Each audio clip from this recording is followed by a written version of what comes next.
Olá pessoal, tudo bem? Aqui quem vos fala é o professor e nutricionista Edivaldo Vieira e vamos falar um pouquinho sobre os alimentos do futuro. Eu vou dar um enfoque maior nos novos fontes alimentares e também esclarecer algumas dúvidas e alguns conceitos que são um pouco confusos em relação a esses novos alimentos. Certinho? Então vamos lá começar? Falando sobre alimentos do futuro, logo que vem em mente seriam aqueles grandes avanços tecnológicos da nossa indústria alimentícia, o que não está errado, está correto.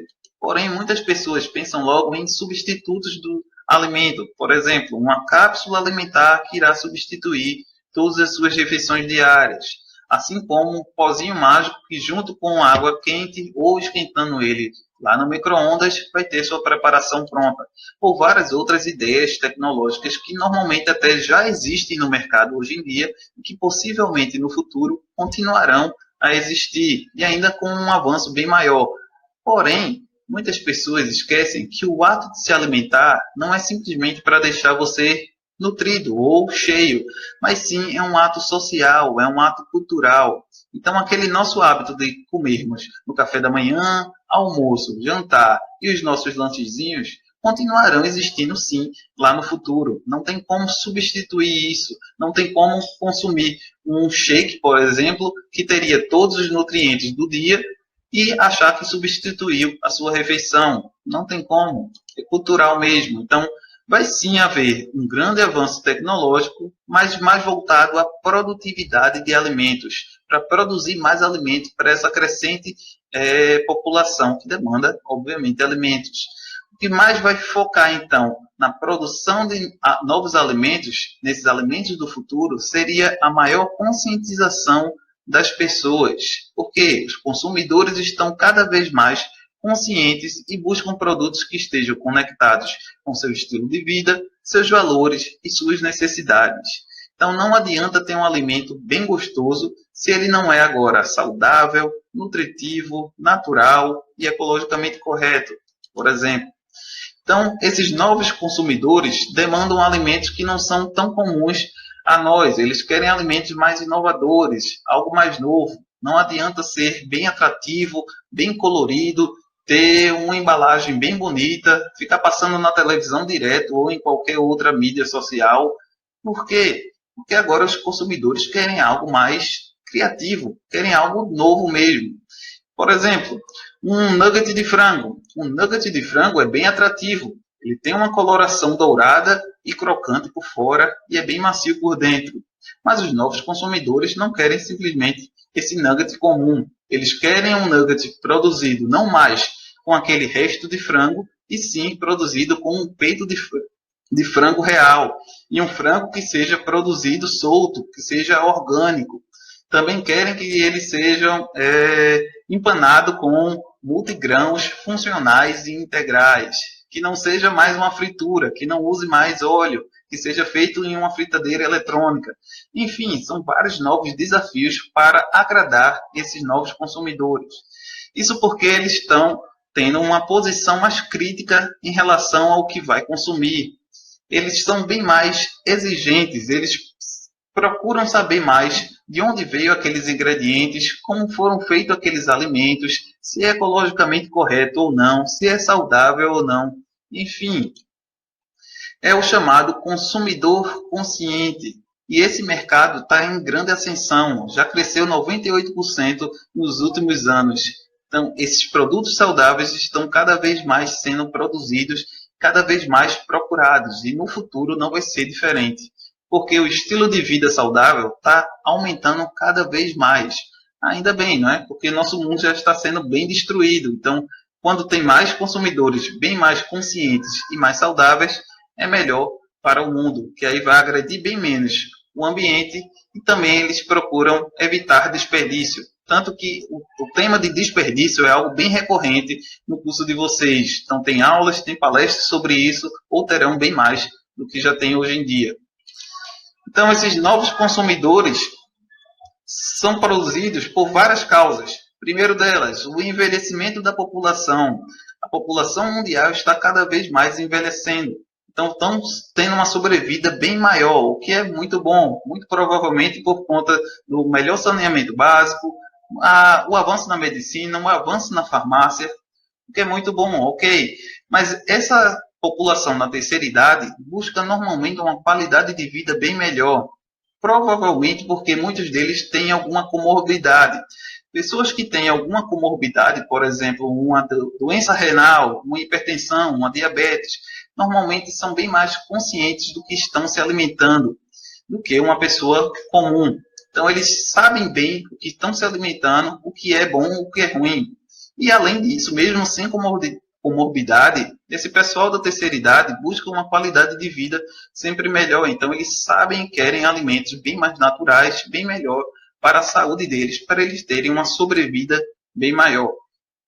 Também aumentou o interesse dos consumidores na origem dos produtos. Então, muitas pessoas agora aprenderam a ler um rótulo, sabem ler o rótulo, sabem de onde veio aquele alimento, se ele é natural, se ele é industrializado, ou até mesmo em restaurantes que pegam uma preparação e procuram saber quais foram aqueles ingredientes. Sempre perguntam ao garçom ou chamam o chefe para saber quais foram os ingredientes utilizados.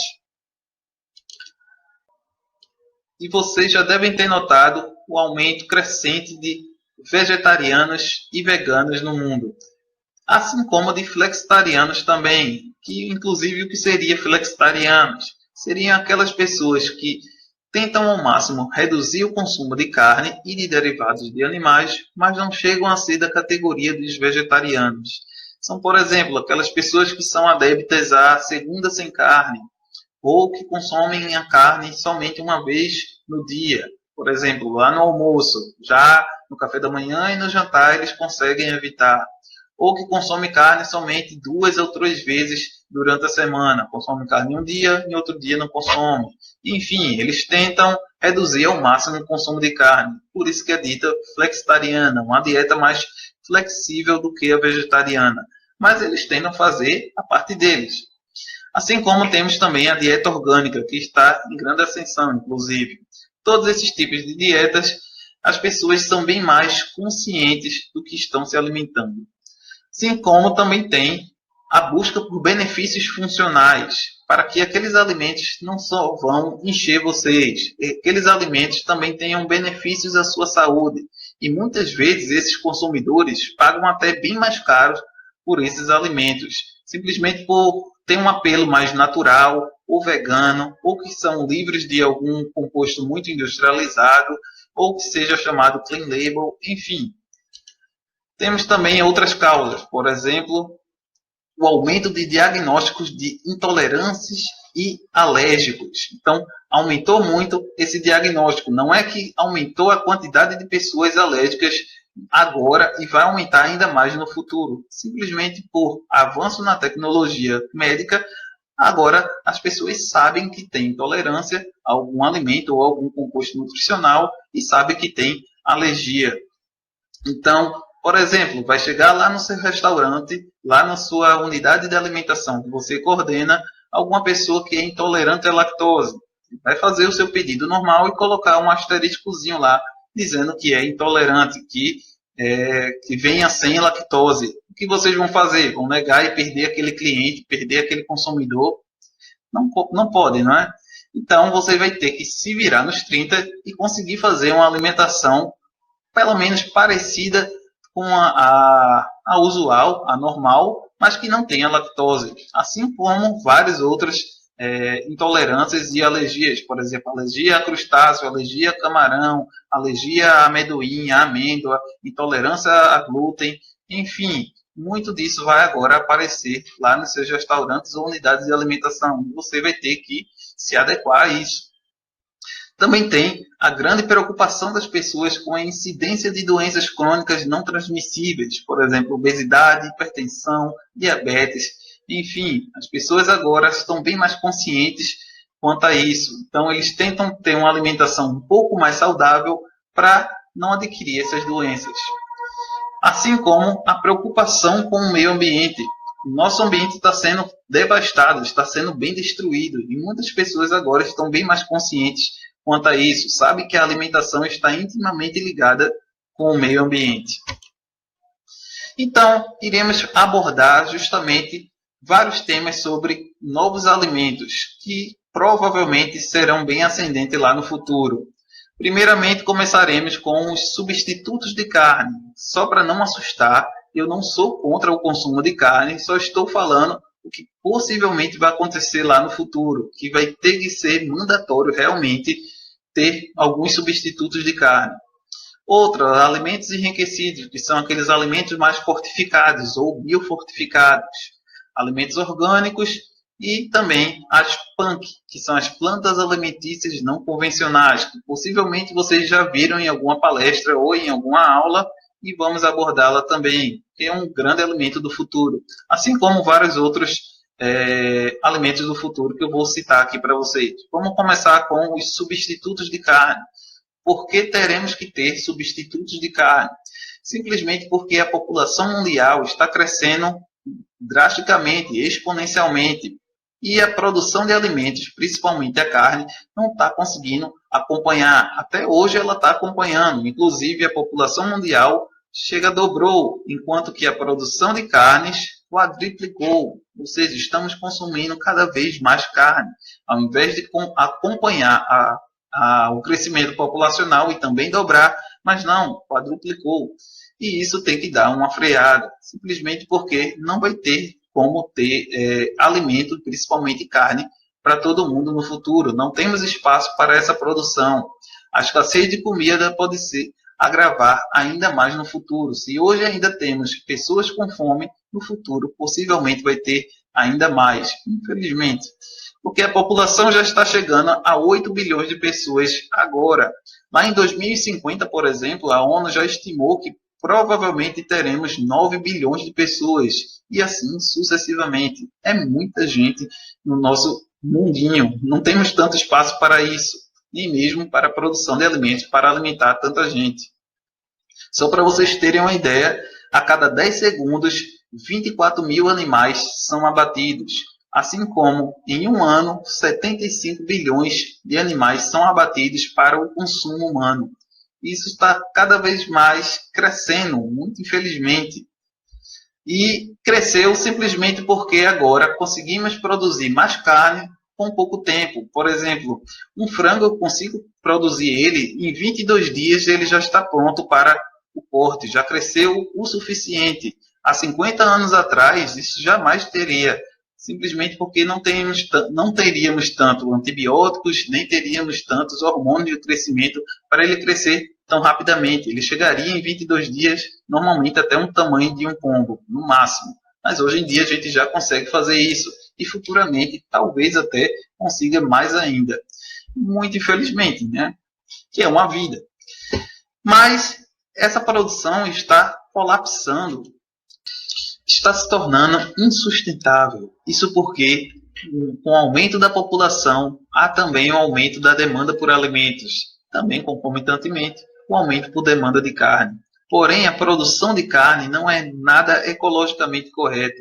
Isso porque os animais mudam a superfície da terra, ou seja, eles causam bastante erosão. Para utilizar essa terra de novo, por exemplo, para a agricultura, é um pouco difícil, é um pouco inviável. Também criam vírus epidêmicos, por exemplo, da vaca louca ou o vírus da gripe aviária, que sim passava para o ser humano. Isso porque a gente consegue controlar algumas doenças nos animais dando a eles antibióticos.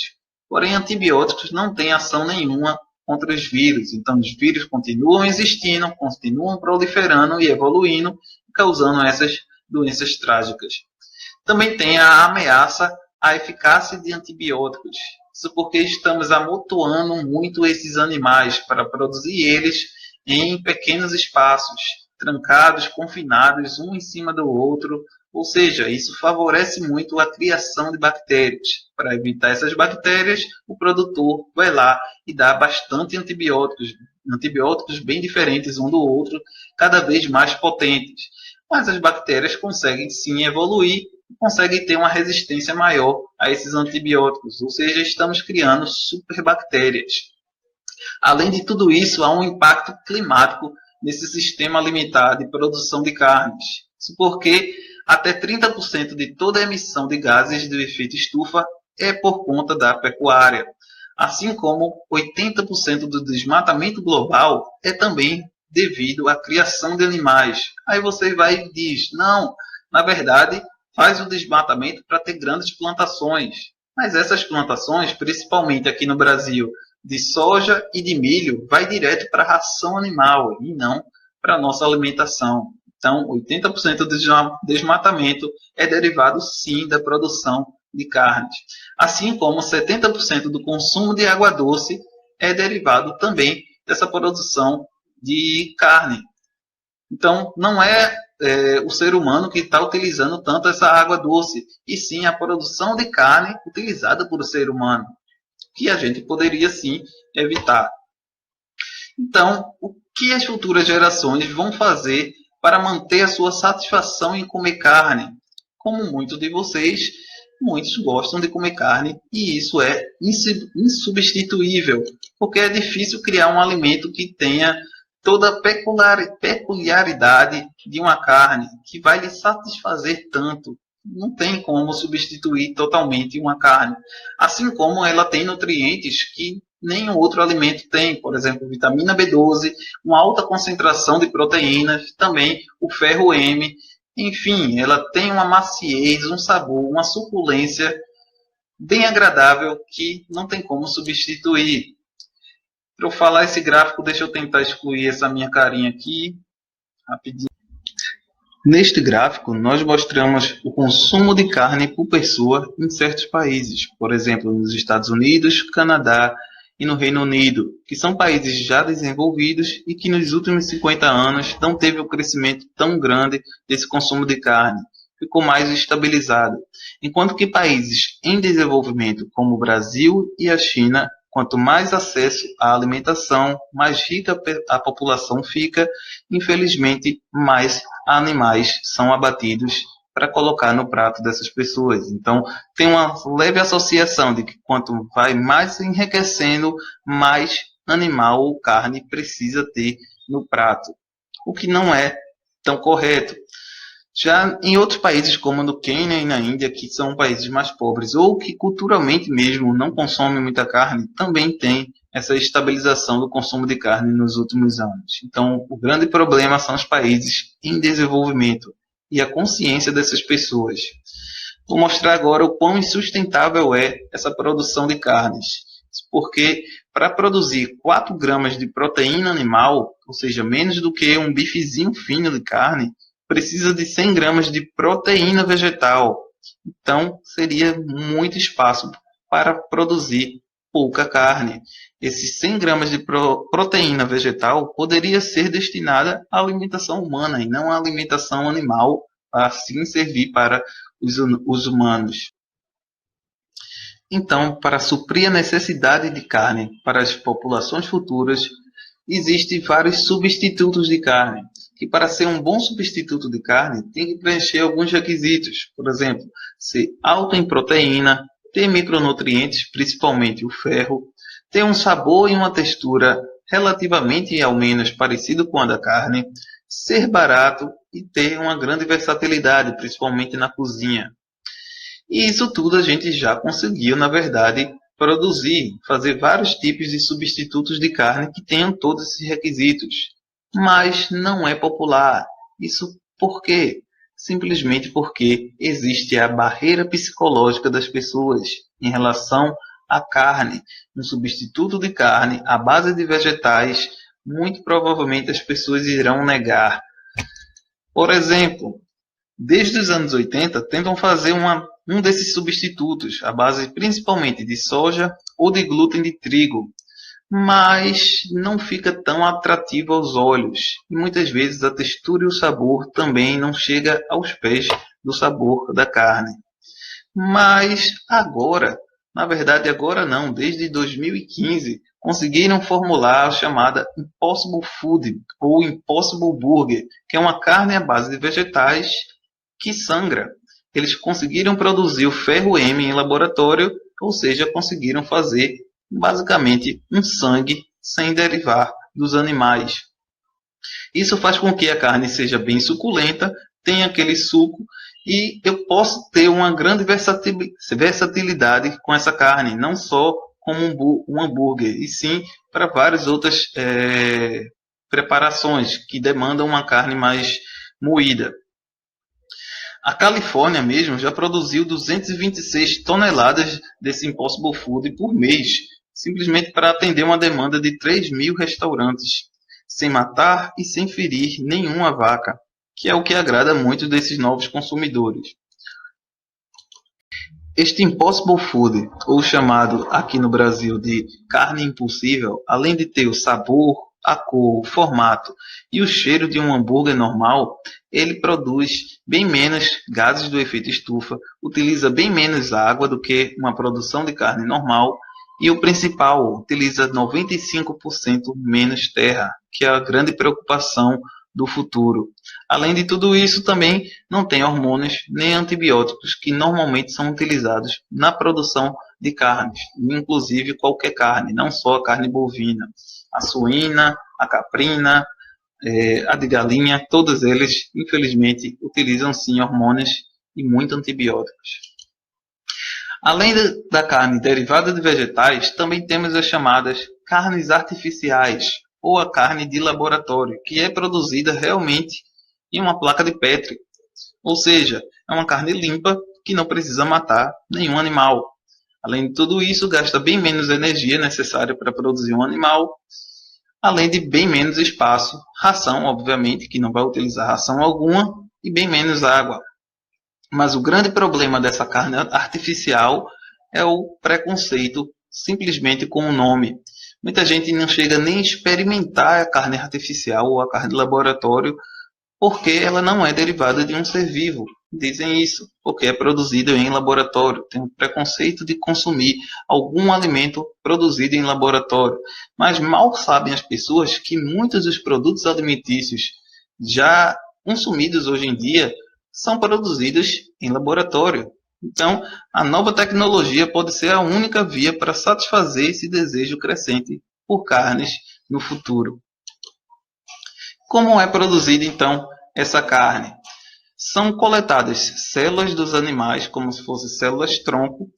Então faz uma biópsiazinha em um animal vivo, retira essas células, colocam essas células para se multiplicar, normalmente utilizando um bioreator para agilizar essa produção, e os filamentos de tecido muscular então são produzidos nessas placas de Petri. Assim se produz a carne in vitro ou a carne de laboratório. E além de carne artificial, também existem vários outros produtos derivados de animais que também são artificiais ou que têm algum substituto a ele. Por exemplo, os ovos. Já existe no mercado um ovo mexido feito com um feijão mungo, que aí esse substituto do ovo já se vende engarrafado. Assim como produtos lácteos à base de ervilha. Eu sei que já existem vários produtos lácteos produzidos por vegetais, mas especificamente dessa marca produziram um a partir de ervilha que tem um sabor e umas características sensoriais realmente muito próximas ao leite da vaca. Assim como existem vários outros tipos de substitutos de carne, de frango, salsicha, hambúrguer, enfim. Um desses substitutos é um pouco polêmico, que é os insetos, simplesmente porque ele tem uma boa quantidade de proteína, assim como a carne tem. Eu sei que é um pouco assustador, mas as futuras gerações provavelmente vão necessitar comê-los ou vão já se acostumar a comer esses insetos, principalmente aqui na parte ocidental do mundo, porque no Oriente isso já é relativamente comum ou as pessoas já consomem mesmo. Esses insetos são organismos bastante disseminados, bastante abundantes no planeta, ou seja, não tem uma grande dificuldade de adquiri-los. Existem mais de 30 milhões de espécies diferentes e, obviamente, dentro dessas 30 milhões, existem aquelas que são consumíveis. E o grande boom de insetos para ser consumido no lugar de carne é porque ele tem uma conversão alimentar altíssima. O que é isso? É basicamente o que o animal consegue transformar em carne mesmo, em massa corporal, do que ele consome. Então, no caso dos insetos, eles conseguem transformar 2 quilos de alimento, 2 quilos de ração, em 1 quilo de massa corporal.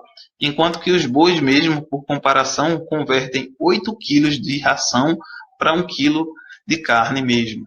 o que é muito pouco, não é tão sustentável assim, precisa de um grande espaço, além de uma grande quantidade de ração para conseguir produzir somente 1 quilo de carne. Assim, essa habilidade de converter a mais variadas fontes de alimentos em proteína de alta qualidade pode dar a esses insetos um papel de destaque na composição das dietas humanas futuramente, assim como na de rações, porque na Europa mesmo já é permitida a utilização desses insetos em algumas rações, principalmente ração para peixe e ração para animais de estimação. Por exemplo, quando você cria um camaleão ou algum outro réptil ou algumas aves. Mas agora, esse ano mesmo, em 2020, já está em transação fazer essas rações para galinhas e para porcos. E futuramente esses alimentos para humanos. Não tão futuramente, porque já existe no mercado, na verdade, esses insetos para ser comidos, até na forma de snackzinho mesmo. Porque eles são uma grande fonte nutritiva. Eles têm proteínas de alta qualidade e uma grande quantidade de fibras e outros micronutrientes, por exemplo, ferro, magnésio, manganês, selênio, zinco, fósforo, enfim. E tudo isso aliado também à sensação de saciedade, ou seja, a pessoa conseguiria também emagrecer consumindo esses insetos, evitando a carne. Além de tudo, tem uma baixa quantidade de gordura, o que é bem interessante para esse consumo. E também é interessante para esse consumo porque eles têm sabores bem variados, o que poderia então variar a nossa alimentação, variar os sabores disponíveis. Cada um tem um sabor bem peculiar, bem particular, que também pode ser modificado a partir do modo de preparo. Normalmente eles são preparados ou fritos ou salteados, mas tem uma grande infinidade de modos de preparo. Os grilos mesmo têm um sabor mais amanteigado, enquanto que as lagartas têm um sabor mais adocicado, então daria para incorporá-la em alguma preparação mais doce, enquanto que os grilos é bem mais interessante consumi-lo com petiscos. E não é qualquer inseto que você, obviamente, vai consumir. Não é simplesmente achar na natureza, achar na sua casa e comer. Tem que ser aqueles insetos mais controlados. Eles são criados em ambientes bem controlados, consomem somente cereais e aí sim não há risco para o consumo humano. Dá sim para consumir sem causar nenhuma doença. Ou seja, são aqueles próprios para o consumo humano. Eles devem vir de locais bem confiáveis. Aqui eu trouxe alguns exemplos de consumo de insetos que já existem no mundo. Por exemplo, inseto com um pouquinho de chocolate, ou insetos ou uma sobremesa, ou um antepasto. Um churrasquinho de insetos, nesse caso um churrasquinho de grilos. Ou em sobremesas mesmo, ou inclusive na forma de macarrão, que talvez seja um pouco assustador para vocês, mas futuramente eu garanto que isso não vai ser. E não precisa consumi-los inteiro. Por exemplo, nessa preparação nem parece que tem insetos, mas esse brigadeiro formado, esse granulado aqui, é todo de inseto. Pode fazer, por exemplo, uma farinha de insetos ou um granulado mesmo desses insetos. Então, não vai parecer tanto que está consumindo um inseto como esse asiático aqui está fazendo.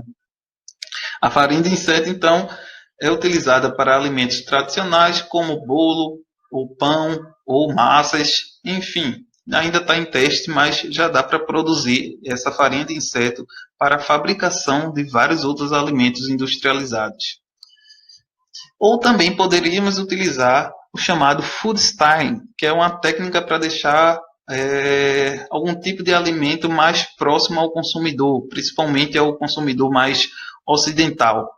Então, aqui mesmo eu tenho um exemplo de um caré de cordeiro em uma sala de capim santo com farofa de formigas negras. Todos esses pontinhos pretos aqui na farofa são formigas.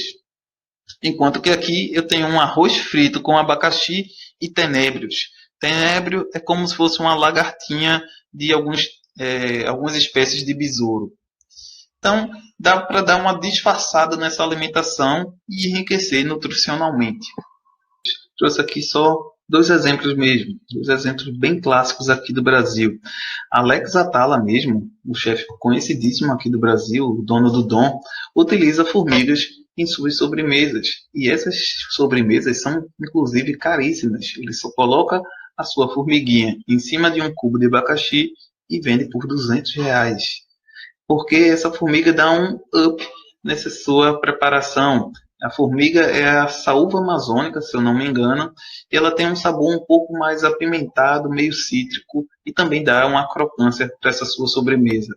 Assim como temos também aqui no Brasil o que muitos chamam de Bugs Cook, que é o chefe Casé Oliveira, que tem várias preparações utilizando insetos. Nesse caso, ele está em mãos com uma farofa de grilos. Os grilos utilizados para essa farofa têm uma textura bem parecida com a crocância adquirida com um camarão. Então, ele utiliza insetos que são bem mais baratos do que o camarão.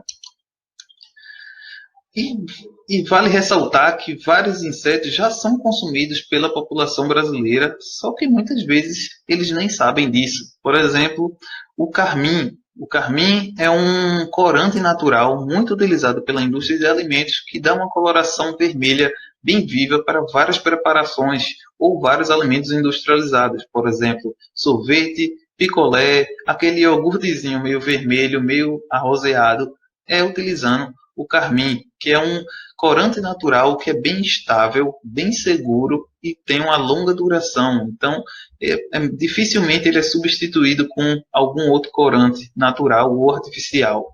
Então, utilizam muito, a gente já consome ele.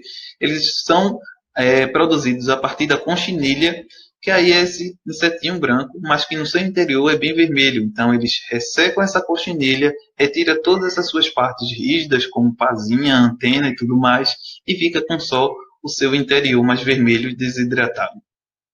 Tem também a goma laca, que não é tão popular aqui no Brasil, mas também pode ser encontrado em alguns produtos, principalmente quando se compra na internet, que é uma substância pegajosa secretada de um inseto lá da Tailândia, que aí reveste algumas guloseimas, por exemplo, alguns doces ou principalmente jujuba. O que dá aquele brilhinho na jujuba por fora é justamente a goma laca, que é produzida por um inseto. Sem contar tanajuras, outros insetos que normalmente a população brasileira já consome. Aqui vou trazer alguns já consumidos pelo mundo afora, alguns insetos já consumidos e já propagados na indústria de alimentos. Por exemplo, lá na Alemanha já se fazem hambúrgueres de larvas e sai muito no mercado. Na Ásia se fazem salgadinhos de grilos com diferentes temperos, diferentes sabores, pirulitos e outros confeitos de insetos. Nesse caso, não é bem um inseto, no caso é um aracnídeo, mas mesmo assim já é consumido também. Ou outros snackzinhos utilizando insetos. Também nos Estados Unidos é feito biscoitinhos amanteigados ou salgadinhos também feitos com gafanhoto, que leva na sua formulação a farinha do gafanhoto, mas eles deixam bem claro lá na sua embalagem que foi utilizado gafanhoto. Muita gente compra justamente por conta disso. Aqui no Brasil já está sendo formulado vários alimentos com farinha de algum inseto, no caso farinha de grilho preto, que é um inseto bem comum aqui no Brasil. Nesse caso aqui eu trouxe a barra proteica de besouro, que é feito além de besouro, com besouro mesmo, mas também com a farinha da larva do besouro. Que aí, fazendo com a farinha, dá uma disfarçada maior nesse seu alimento. Então, a população tende a consumir mais. E outro substituto de carne que assusta bem menos do que o uso de insetos são os fungos, que apesar de assustar menos em relação aos insetos, mas poucas pessoas aqui no Brasil o consomem. No mundo, ele é vastamente consumido como substituto de carne ou simplesmente como um acompanhamento em mais de 85 países, por exemplo, os franceses, espanhóis, italianos, russos, japoneses, chineses, todos eles compram esses fungos para consumir ou simplesmente vão à sua coleta mesmo. Então vão na mata tentar coletá-los. E é interessante o consumo de fungos porque eles têm bastante proteínas, vitaminas, os aminoácidos essenciais que normalmente teria na carne, minerais E outra que não tem na carne, a fibra, que vai dar uma grande saciedade para você. Além de tudo, tem um baixo teor de gordura. No Brasil, o consumo de fungos é bem retraído, é bem pequeno. Normalmente as pessoas consomem muito o Paris, shimeji, shiitake, ou seja, produtos que vêm de fora. A gente não consome os produtos que temos aqui no Brasil mesmo. Isso por falta de tradição na nossa culinária e também porque normalmente é um pouco mais caro. Tá? Aqui o preço dele é relativamente alto, mas o preço dele é relativamente alto justamente porque a sua procura é baixa. Se a procura aumentar, se a demanda aumentar, a indústria vai produzir mais fungos e o preço vai abaixar. E o outro produto que não é tão consumido, principalmente aqui no Brasil, é a coleta de fungos silvestres. Que tem vários fungos silvestres que dificilmente dá para conseguir manipular em uma produção, em uma grande escala, mas que você poderia ir na mata ou em algum lugar que ele cresce e coletar para seu consumo. Só muito cuidado com isso, porque não pode consumir qualquer fungo que vê pela frente, só porque é bonitinho. Porque muitos deles enganam, acham que é comestível, mas é tóxico. Então, tem que ter um grande conhecimento. Se tiver na dúvida, é melhor não comer. Trouxe aqui só alguns exemplos para vocês verem de fungos silvestres que poderiam ser consumidos e ocorrem aqui no Brasil. O primeiro deles é esse branquinho que é o chamado Flavos brasiliensis, que como o nome já diz, é o sabor do Brasil. Pelo menos é assim famoso lá fora, né? Que aqui no Brasil pouco se consome. Eu acho ele bem interessante porque ele tem esses buraquinhos, essas lacunas nele, que dá um aspecto bem chamativo. Para finalização de prato seria incrível. Tem também o Pleurotus de Jamu, na sua variedade rosa, que ocorre em quase todos os estados brasileiros, porém é pouco consumido, enquanto que lá fora muita gente o consome, muita gente vem aqui no Brasil coletá-lo e levá-lo lá para fora. Simplesmente porque ele tem essa coloração rosa que dá um chamariz lá no seu prato. Espécies de auricularia também são muito consumidas fora, mas aqui no Brasil nem tanto, principalmente aqui nos países mais latino-americanos. Também consomem, mas no Brasil, infelizmente, não consomem. Ele tem uma textura um pouco pegajosa, que às vezes não é tão interessante, mas o seu sabor se sobrepõe. Ele deixa um sabor bem gostosinho mesmo na sua preparação. Tem também espécies de litiporos, que nesse caso, ele é um pouco mais rígido, então realmente precisa de uma cocção. E essa cocção não retira essa sua coloração bem viva, que é bem atrativa para os pratos. Assim como existem várias outras espécies que poderiam ser utilizadas, como espécie de panos ou outras. E muito desse conhecimento sobre fungos comestíveis é derivado dos nossos índios. A nossa população urbana normalmente não consome e não está nem preparada psicologicamente para consumir ou coletar esses fungos. Mas as pessoas mais ancestrais, ou mesmo os índios, consumiam muito desses fungos. Principalmente lá pelos anos 70, em que teve escassez de carne para eles caçarem os índios, eles consumiram muito desses fungos e prepararam vários pratos. Inclusive, derivado disso, saiu um livro, o livro dos cogumelos comestíveis brasileiros, que une então o saber indígena com o saber científico. Nele tem 15 espécies de fungos comestíveis amazônicos que normalmente a tribo dos Yanomami consomem normalmente. Eles fazem ou embrulhados em folhas, principalmente de helicônia, e assam diretamente lá na brasa, ou cozinham simplesmente com água, sal e pimenta. E ainda utilizam esse caldo, normalmente para fazer tipo um pirãozinho. Acrescentam um amido de mandioca e fazem um pirãozinho bem nutritivo. E aqui no mundo existem mais de 22 mil espécies de cogumelos, sendo que 2.000 são comprovadamente comestíveis.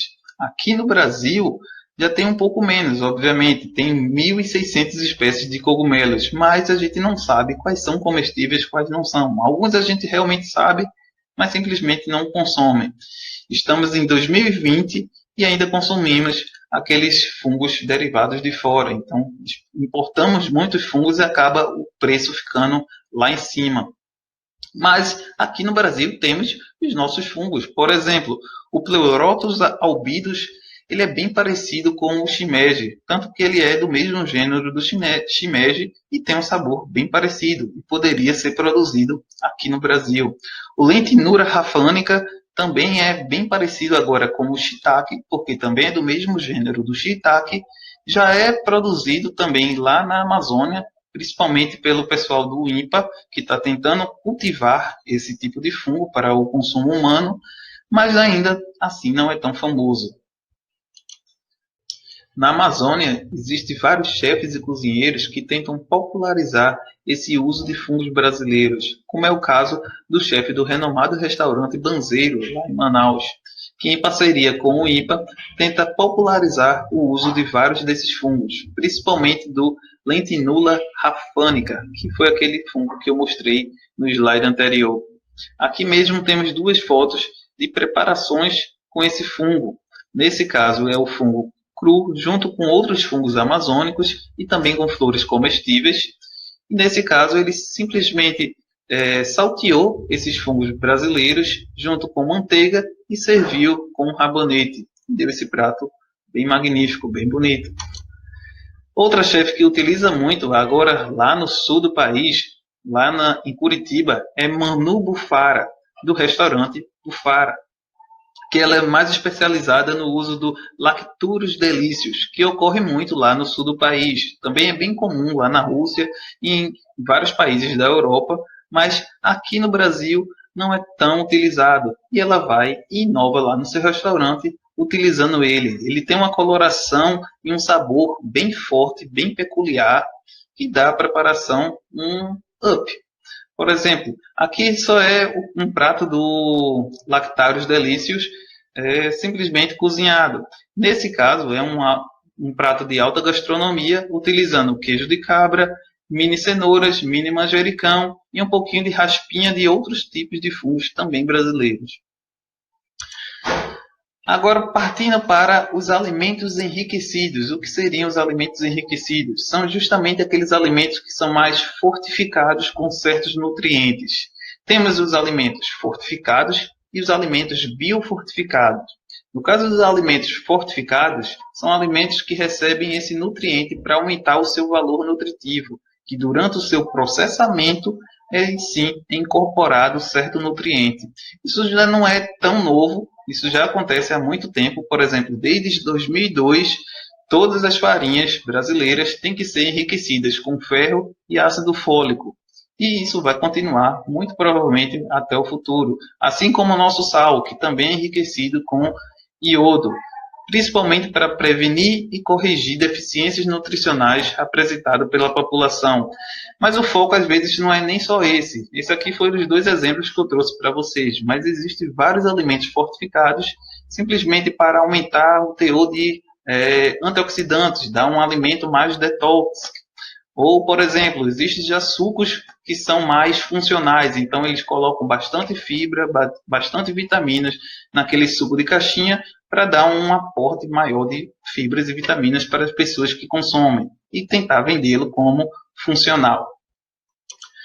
E temos os alimentos biofortificados, que diferente do fortificado, que é enriquecido durante a sua fabricação, o biofortificado ele é mais enriquecido durante a produção daquele vegetal. Então, na lavoura que ele é mais enriquecido. Nesse caso, ele pode ter um melhoramento convencional, que aí seria cruzar várias variedades de plantas da mesma espécie, várias variedades, várias vezes, até ter uma produção maior de certo nutriente. Poderia ser por transgenia também, que aí seria incorporando o gene de alguma outra espécie para aí sim produzir mais de um certo nutriente. E também temos a fortificação agronômica, que é simplesmente o uso de fertilizantes. Por exemplo, adicionar mais nitrogênio naquele solo e a planta conseguir absorver mais nitrogênio e produzir mais proteína. Que aí é bem comum, na verdade. Mas o que mais é estudado da biofortificação são esses melhoramentos convencionais. Que aí no rótulo não vai estar dizendo que utilizou nem transgenia e nem fertilizantes. O objetivo maior dele é aumentar os teores de vitaminas e minerais em alimentos que são tradicionalmente consumidos, por exemplo, o arroz e o feijão. Assim, vai contribuir para a segurança alimentar do país. Não deve necessariamente alterar a aparência, o sabor, a textura, o cheiro, a qualidade do alimento. Então, aquele feijão com arroz vai continuar sendo feijão com arroz. Nada vai mudar. O que vai mudar vai ser os seus nutrientes. A pessoa não vai perceber isso sensorialmente. Então, não vai mudar o cheiro, não vai mudar o sabor, não vai mudar a sua textura. Então, pode ficar despreocupado quanto a isso. Às vezes até muda, mas muda para melhor até. Como é que é feito então esse alimento biofortificado? Como eu disse a vocês, sementes ou mudas que são ricas em certos nutrientes são escolhidas, são então cruzadas entre si e esses novas linhagens geradas passam também por outro cruzamento e vai ter esse ciclo de cruzamentos se repetindo várias vezes até produzir uma variedade biofortificada mesmo, riquíssima em algum nutriente. Por exemplo, aqui no Brasil é feito pela rede Bioford, que é de lá da Embrapa, alguns testes, por exemplo, com macaxeira, batata doce e abóbora com mais carotenoides, ou seja, às vezes ela ainda fica mais amarelada, mais alaranjada, que para o público é até interessante. O milho com mais lisina, triptofano e provitamina A, arroz e feijão, trigo e feijão calpi com mais ferro e zinco, ou seja, vai tirar algumas pessoas da insegurança alimentar, principalmente no quesito de ferro e zinco. E muitas vezes esses alimentos são aqueles alimentos bem comuns para a população, por exemplo, produzir aquele seu prato de macaxeira ou de batata doce, pode fazer normalmente isso. Mas para atingir mais ainda essas populações, a Embrapa ainda lançou um livro chamado Receitas Biofortificadas, lá em 2013, que tem vários tipos de receitas diferentes, utilizando esses alimentos bem comuns. Por exemplo, um pudim de macaxeira mais amarelada, uma almôndega de feijão ou um bolo de arroz, que fica bem branquinho e bem saboroso. E agora vamos falar sobre os alimentos orgânicos. Por que o alimento orgânico está aqui na categoria para alimentos do futuro? Primeiramente, só contextualizando, são alimentos produzidos sem o uso qualquer de agroquímicos, respeitando o meio ambiente e respeitando o ser humano. Então, não pode utilizar agrotóxicos, hormônios, drogas veterinárias, adubos, fertilizantes químicos, antibióticos, transgênicos em nenhuma fase da produção desse seu alimento. E por que esses alimentos seriam considerados alimentos do futuro? Lembra que eu falei sobre os consumidores do futuro? Que aí são novos consumidores que tentam ver mais transparência nos alimentos, que sejam mais naturais, mais saudáveis e também não agridam tanto o meio ambiente. Isso tudo é encontrado nos alimentos orgânicos. Mas a principal motivação para o consumo de alimentos orgânicos é mais em relação à sua saúde mesmo, porque utilizam menos agroquímicos, ou seja, vai ter alimentos com menos resíduos químicos e as pessoas têm menores contaminações químicas. É uma agricultura, então, que procura produzir produtos de altíssima qualidade e com respeito e harmonia aos processos da natureza. Ou seja, tem uma proteção do meio ambiente. Eles utilizam técnicas de produção que ajudam a preservar tanto o solo, a água, quanto ao ar. É meio que uma troca mútua entre o produtor, o meio ambiente e o ser humano, a saúde do ser humano, do consumidor. E falando do produtor, também temos a valorização desses pequenos produtores, porque assim estimula a economia local daqueles pequenos produtores, também reforça aquela cultura e a tradução de cultivo, amenizando então aquele grande êxodo rural que está acontecendo atualmente. Mas aí vem várias dúvidas em relação a esses alimentos orgânicos. Por exemplo, que ele é muito caro, é a mesma coisa que a agroecologia, é transgênico ou não é, se tem sabor ou se não tem, se é mais nutritivo ou não. Enfim, vamos responder rapidinho sobre essas questões. Vamos começar falando sobre o quão nutritivos são esses alimentos orgânicos. Então, em relação aos macronutrientes, não tem uma grande diferença real. Então, em relação aos carboidratos, lipídios e proteínas, não tem uma grande diferença entre um alimento orgânico e um alimento convencional. Eles mudam mais em relação à sua composição de micronutrientes, que são as vitaminas e os minerais, assim como muda em relação aos fitoquímicos e às substâncias antioxidantes, por exemplo, compostos fenólicos e ácido ascórbico, que eles possuem bem mais, além de também possuir bem menos contaminantes minerais. Esses contaminantes minerais são muitas vezes provenientes dos herbicidas e dos agrotóxicos, que nos alimentos orgânicos são evitados.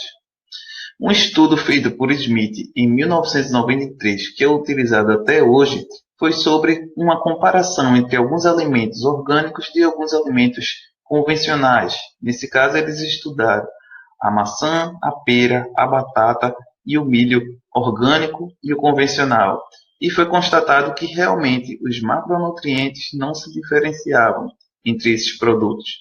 Porém, os micronutrientes, principalmente o cálcio, ferro, magnésio, fósforo, zinco e principalmente o selênio, tinham uma quantidade bem maior naqueles alimentos que eram orgânicos. Inversamente, também foi verificado um menor conteúdo de alguns contaminantes minerais, por exemplo, alumínio, chumbo e mercúrio, tendo bem menos nesses alimentos orgânicos, o que é muito bom. E em relação ao sabor, será que esses alimentos orgânicos são realmente tão saborosos assim, tão mais saborosos em comparação com aqueles alimentos convencionais? Então, a diferença é bem sutil, depende muito do alimento que você está comparando, mas é dito que o sabor é bem mais autêntico daquele vegetal. Então, por exemplo, eu tenho uma folha de alface ou uma folha de acelga que tem um sabor relativamente fraco. Quando eu comparo um convencional com um orgânico, dá para verificar essa diferença no sabor, porque tem um sabor mais acentuado dessa acelga ou desse alface, simplesmente porque o sabor dele já é relativamente fraco. Mas quando eu comparo um alimento que tem um sabor bem mais forte, bem mais acentuado, por exemplo, um gerimum ou uma cenoura, é um pouco difícil verificar a diferença entre um alimento orgânico e um convencional. O que diferencia mais seria em relação ao tamanho. Por exemplo, um morango mesmo. Um morango orgânico normalmente é bem pequenininho, enquanto que o morango convencional, que for utilizado agrotóxicos ou ele é transgênico, ele é bem maior. Isso porque vai dar mais lucro para o produtor. Tem um produto bem maior, bem mais vistoso.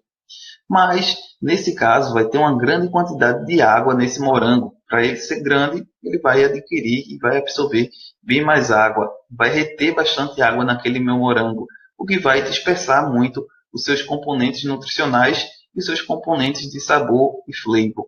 Então, o alimento orgânico, no caso o morango, menorzinho, normalmente tem um sabor mais acentuado, tem um sabor mais autêntico mesmo de morango, não é tão aquoso. Mas muitos dizem, principalmente os produtores de alimentos orgânicos, dizem que eles são bem mais saborosos, já que não sofrem nenhuma influência de ação de produtos químicos, biológicos ou radioativos. Porém, existem pouquíssimos estudos realmente que verifiquem isso. Então, não é tão cientificamente provado. Mas quem consome os alimentos orgânicos ou os produtores realmente verificam esse sabor. Um exemplo clássico que eles sempre dão é em relação aos ovos. Quando é um ovo produzido por galinhas orgânicas, que foram criadas soltos, não consumindo somente aquela ração padrão, aí eles têm uns ovos bem mais coloridos, bem mais vistosos e bem mais saborosos do que aquela galinha de granja. E eu vou gastar muito consumindo esses alimentos orgânicos? A resposta, infelizmente, é sim. Os alimentos orgânicos normalmente são bem mais caros do que aqueles alimentos convencionais. Algumas vezes muito mais caros, algumas outras vezes nem tão mais caros assim, mas são sim mais caros. Em um supermercado mesmo, eles são 40% mais caros do que aqueles alimentos convencionais. Isso é devido à sua forma de produção, que é um pouco mais difícil, a maior mão de obra, que é necessário bem mais mão de obra para produzir alimentos orgânicos do que aqueles alimentos convencionais, a demora ao crescer. Por exemplo, uma alface convencional mesmo cresce em um mês ou menos do que isso. Para fazer um orgânico demora 2 meses, 3 meses, enfim, vai respeitar o tempo daquele alimento.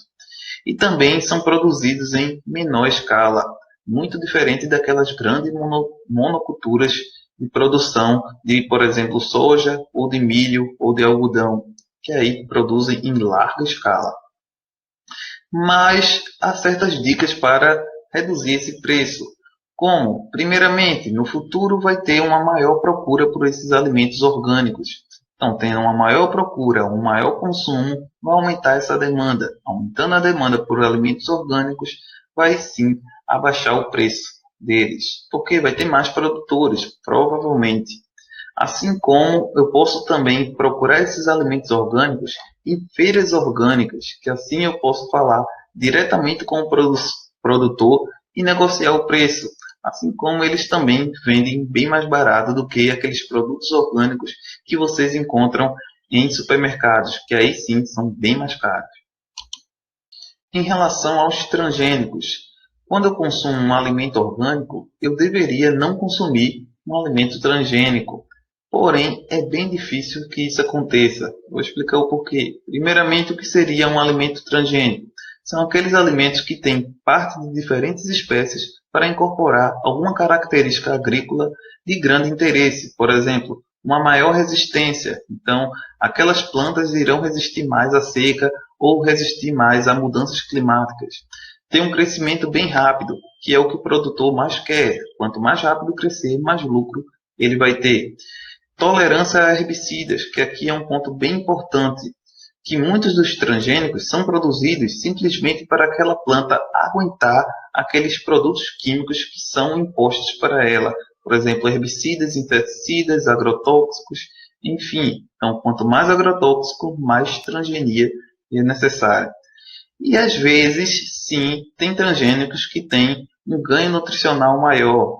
Então, às vezes, por que eu digo isso? Porque muitas vezes o produtor quer mais lucro. Ele não vai ter mais lucro tendo um alimento mais nutritivo. Ele vai ter mais lucro se tiver um crescimento bem mais rápido, se tiver uma plantação mais resistente, se essas plantas tolerarem mais herbicidas, enfim, ele vai ter bem mais lucro com isso do que vendendo um alimento nutricionalmente mais rico. Ele quer quantidade e não a qualidade, muito infelizmente.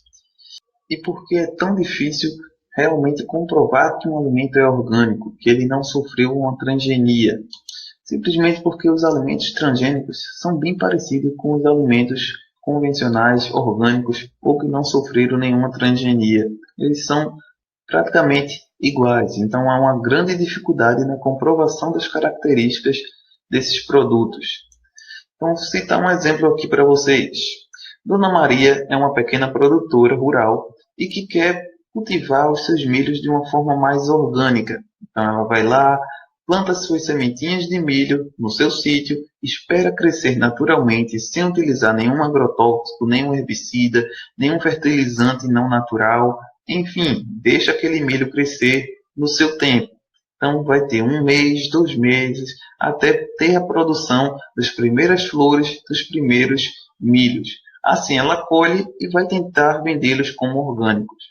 Ela pode até conseguir vendê-los como orgânicos, mas para ter o certificado, o selinho de produto orgânico, ela tem que realmente comprovar que aquele alimento é sim orgânico, o que é bem difícil, porque é um pouco difícil diferenciar entre um alimento que é transgênico e que não é.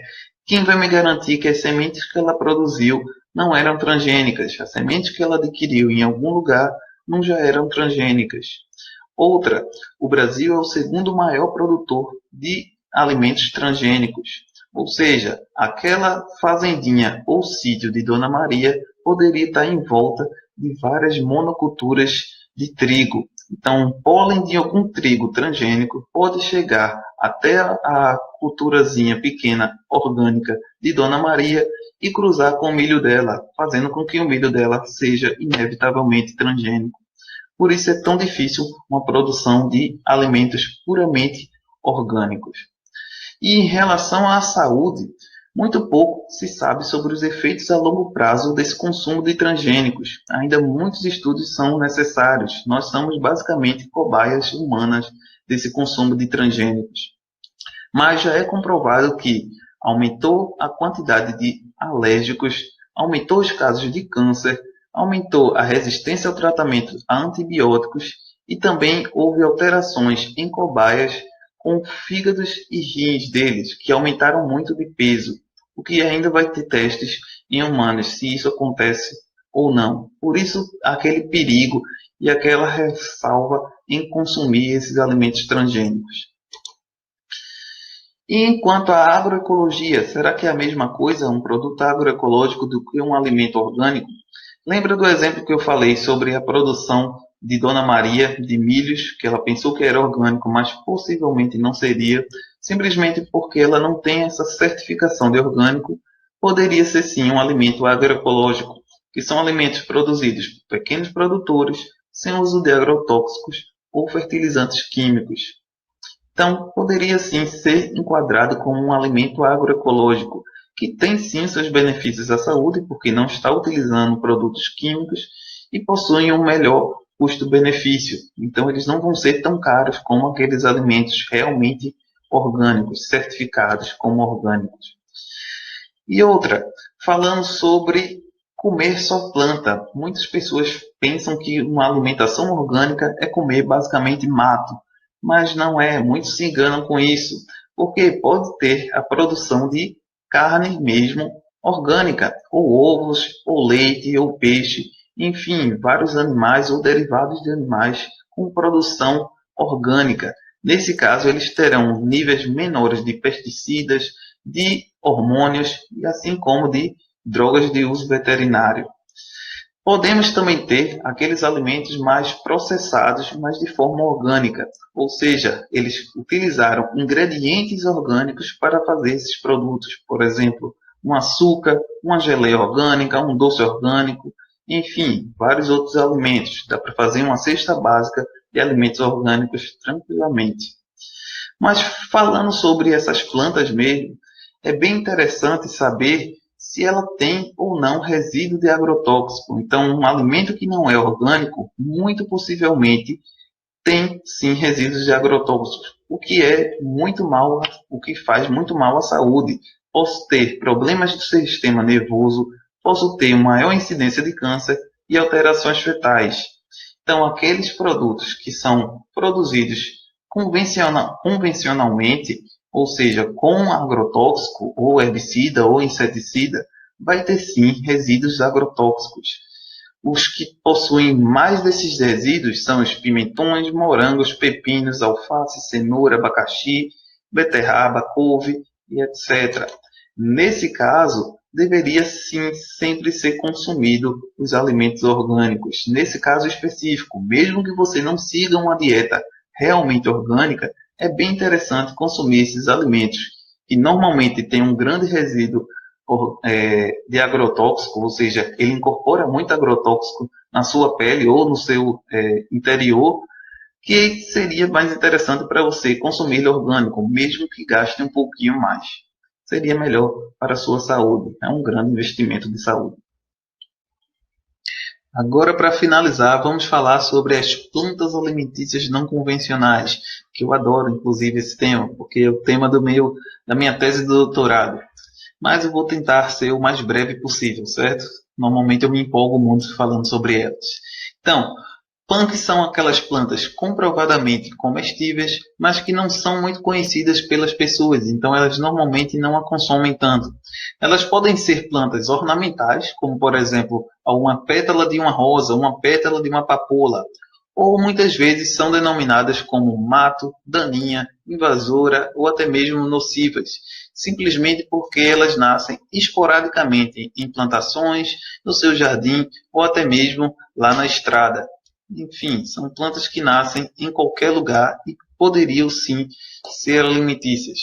Elas são parte de plantas, por exemplo, fruto, folhas, flores, galhos, raízes, que podem ser consumidas pelo homem, tanto crua quanto depois de algum preparo culinário. Entra nessa categoria de punk também aquelas partes não convencionais de plantas já convencionais. Por exemplo, uma cenoura. No supermercado a gente encontra a cenoura somente a sua raiz, aquela partezinha laranja, mas todo o seu ramo foliar poderia ser sim consumido, inclusive dá um molho pesto maravilhoso. E muito se fala aqui no Brasil sobre a grande biodiversidade do Brasil, que é imensa, gigantesca, tanto na mídia quanto nos artigos científicos. Mas pouco se faz efetivamente com essa biodiversidade. Então, nós não utilizamos muito essa biodiversidade. Só para vocês terem uma ideia, no mundo estima-se que existem 12.500 espécies vegetais, com partes comestíveis. Porém, nós temos uma alimentação bem restrita, bem focada em certos alimentos. Por exemplo, aqui no Brasil mesmo, das 10 espécies frutíferas mais produzidas no Brasil, nenhuma é nativa daqui do Brasil. Por exemplo, a laranja, o limão, o mamão, melancia, maçã e até mesmo umas frutas que o pessoal pensa que é brasileira, mas não é, que é o caso da banana, o coco e da manga. Nenhuma dessas é nativa, todas foram vindo de fora, nenhuma é de nossa biodiversidade. Então, vou citar agora para vocês algumas plantas, eu acho que eu selecionei somente 4 plantinhas que são consideradas punks e poderia sim ser incorporada na nossa alimentação. É o caso da pimenta rosa ou aroeira, que aí muita gente de gastronomia já vai pensar, mas pimenta rosa é bem conhecido, mas pouca gente sabe que a pimenta rosa é produzida a partir da aroeira, aquela aroeira que muita gente faz chá, que tem vários quintais, que tem várias, eu acho que praças, tem muitos inclusive aqui no Recife, enfim, aquela frutinha da aroeira, bem vermelhinho, arrozeado, é a chamada pimenta rosa, que muita gente gasta um dinheiro altíssimo comprando, porque ela é muito utilizada na alta gastronomia. Mas dava para a gente ir lá no quintal e colhê-la, simplesmente isso. Ela tem 10% de proteína e 32% de lipídios dos bons. E ela substitui muito a pimenta do reino, principalmente lá na indústria de carne, na indústria de embutidos, mas também na gastronomia. Ela é muito utilizada por ter um sabor relativamente mais suave. Então, ela é muito utilizada, por exemplo, na fabricação de algumas sobremesas, como um chocolate com pimenta ou umas trufas. Enfim, ela tem um poder antisséptico, assim como toda planta dela, toda aroeira é bem antisséptica, mas também tem um poder antidiarreico e diurético. Aqui mesmo eu estou mostrando a vocês tanto a que é vendida normalmente, que aí é caríssima e vem bem pouquinho, e aqui você pode colher, simplesmente selecionar as sementinhas mais vermelhinhas, mais bonitinhas que você tiver e guardar na geladeira in natura, ou secar ela, desidratá-la, que ela dura bastante tempo e pode ser utilizado na sua cozinha normalmente ou na sua unidade de alimentação que você trabalha. Podem ser utilizadas tanto em doces quanto em pratos salgados, por exemplo, em molho para carne ou para temperar um peixe que é bem suave, então seria interessante uma pimenta mais suave, assim como no chimarrão, que não é tão comum aqui em Pernambuco, né? Outra planta que eu adoro é a macaíba, com o nome científico Acrocama intumescens, que é muito comum aqui em Pernambuco, muito comum em várias praças, mas pouco utilizada. Ela é muito utilizada pelos povos mais tradicionais, pessoas mais antigas, que fazem mais lambedores ou doces com elas. Por exemplo, mousse, picolé, sorvete, cocada, enfim, tem uma infinidade de preparos com essa macaíba. Assim como dá para prensar ela, tanto a sua polpa, que é essa parte mais amarela, pegajosa, quanto o seu coquinho, que tem realmente um sabor de coco, só é um pouco mais rígido. E dá para extrair o óleo dos dois, fazendo meio que uma espécie de azeite caseiro. E pode ser também cozido com leite, produzindo meio que uma vitamina, bem vitaminada mesmo, de macaíba, porque ela é riquíssima em altos nutrientes, em vários nutrientes. Aqui temos uma foto, por exemplo, de um preparo culinário mais salgado, utilizando a macaíba. Nesse caso, é uma massa, utilizando o pozinho da macaíba, assim como temos também uma farofa, utilizando a farinha da polpa de macaíba. Assim como também temos na indústria mesmo de processamento, já tem a venda de sorvete, picolé e, se eu não me engano, também existem alguns cocadinhas já vendendo no mercado de Macaíba, mas é mais encontrada no interior. Outra planta que tem uma coloração bem viva, que daria um aporte mais atrativo para aquele seu prato, seria o buriti, que muitas vezes é utilizado simplesmente para a área de cosmético, mas ele é comestível e tem muito aqui em Pernambuco. E é a fruta mais rica em carotenoide que existe, conhecida no mundo inteiro. Então, muita gente fala só do girimum, da manga, da cenoura, a quantidade de beta-caroteno, mas temos aqui em Pernambuco o buriti e nós utilizamos ele. E ele dá uma coloração bem viva, por exemplo, a picolés e sorvetes, o biscoitinho que pode ser utilizado tanto a sua farinha na massa quanto no seu recheio, mousses, doces, rapadura, óleo, enfim, tem uma infinidade de preparações que poderia ser utilizado o buriti. E essa plantinha aqui, alguém reconhece? Ela é bem comum em estacionamentos e em praças, que é a chamada coração de negro, ou sete copas, ou castanhola, que é esse frutinho aqui que poderia sim ser consumido, tanto a sua polpa quanto a sua semente. Da polpa se faz doces e também o suco, que é o meu predileto, porque ele dá uma coloração bem arrozeadazinha, bem interessante, e o seu sabor é bem suave. Já em relação à sua semente, dá para fazer um churrasco vegan, que tem um sabor bem peculiar. Não chega a ser um sabor realmente de coração de galinha, como está aparecendo aqui, mas os veganos e os vegetarianos podem se apreciar.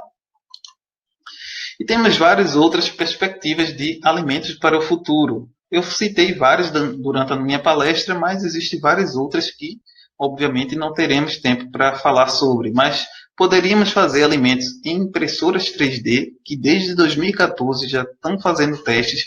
Inclusive, existe um restaurante que só serve alimentos impressos com essa impressora 3D, que desde 2016 opera, que, se eu não me engano, o nome é Food Inc. Também poderíamos ter no futuro a nutrigenômica, que já existe atualmente, mas no futuro provavelmente será um pouco mais famosa, que é a união da genética com a ciência nutricional. Então, aquela sua dieta vai ficar bem mais personalizada. E aí vai utilizar os genes da pessoa para saber o que ela pode e o que ela não pode comer. Também hortas urbanas tecnológicas, que aí produziria mais vegetais aqui no campo urbano mesmo e de uma forma mais vertical. Então, consumiria bem menos espaço do que utilizando o campo. Assim como a produção de próprio alimento, ou seja, produzir em casa mesmo, ter uma horta em casa, ou fazer uma produção de brotos, que são alimentos altamente nutritivos, mas que atualmente não é tão produzido, infelizmente, mas que dá para fazer tranquilamente em casa. Certo? Então temos uma infinidade de alimentos que poderiam e podem ser do futuro, e é bem interessante o conhecimento deles a partir de vocês. Certinho? Muito obrigado pela atenção de todos vocês até aqui, até o final da nossa palestra, e espero que tenham gostado. Espero também que tenham a oportunidade de conhecer e gostar realmente e usar esses novos alimentos, certo? Obrigado e até mais.